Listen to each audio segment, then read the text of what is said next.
আমরা জাতীয় নাগরিক পার্টি বর্তমানে বাংলাদেশে তিনটা জিনিস নিয়ে কাজ করতেছি। একটি হলো সংস্কার, যাতে বাংলাদেশের আমূল পরিবর্তন হয়।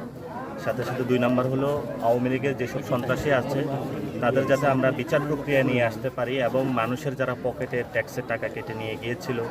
জীবন অবাক না করলে কে করবে? 28% মিল্ক ফ্যাটের অবাক করার সাথে ফ্রেশ মিল্ক পাউডার। জীবন অবাক করুক প্রতিদিন। ব্যাংক লোপাট করেছিল এবং সাথে সাথে শেয়ার মার্কেটে অনেক মানুষকে তারা নিঃস্ব করে দিয়েছিল। এগুলো যাতে বাংলাদেশে সুষ্ঠু বিচার হয়, সেজন্য আমরা বিচারের দাবিতে মাঠে যাচ্ছি। আরেকটি বড় বিষয় হলো, যেটা আমাদের সার্বভৌমত্ব ইস্যু। আপনারা জানেন যে ভারত থেকে পুশিং করার চেষ্টা চালাচ্ছে।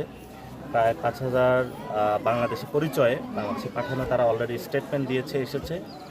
আমরা সেক্ষেত্রেও কাজ করছি যাতে আমরা নতজানু পররাষ্ট্রনীতি থেকে বেরিয়ে আসি, একটি স্বাধীন পররাষ্ট্রনীতির দিকে যেতে পারি। আর আমরা বিভিন্ন জায়গায় জেলা সফরগুলোতে যাচ্ছি, মানুষের সাথে কথা বলতেছি। জুলাই যে গণ অভ্যুত্থান হলো, এরপরে জাতীয় নাগরিক পার্টিটা কিভাবে সকল মানুষের কাছে গিয়ে দাঁড় করানো যায়, ওই এলাকার সমস্যাগুলো আমরা শুনি, অ্যাড্রেস করার চেষ্টা করি।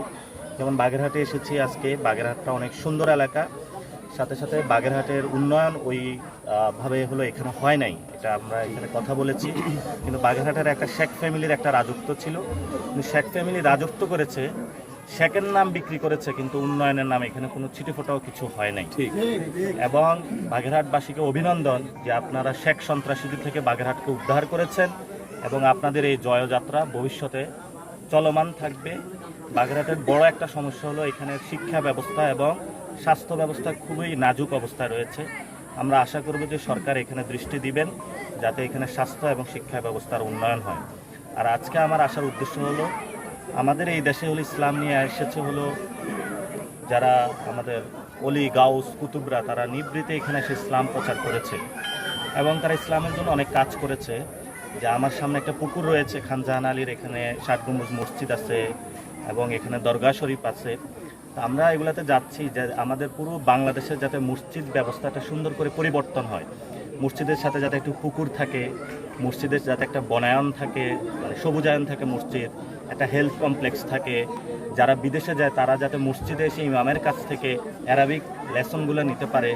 আমাদের বড় একটা সেক্টর কওমি মাদ্রাসায় যারা পড়াশোনা করে, তারা যদি মসজিদে এসে আরবি শিখায়, তাহলে আমাদের পুরো মিডল ইস্টে কিন্তু বাংলাদেশে গিয়ে কাজ করতে পারে। আমরা এই জায়গাগুলো বলছি মানুষের সাথে কথা বলার সময়।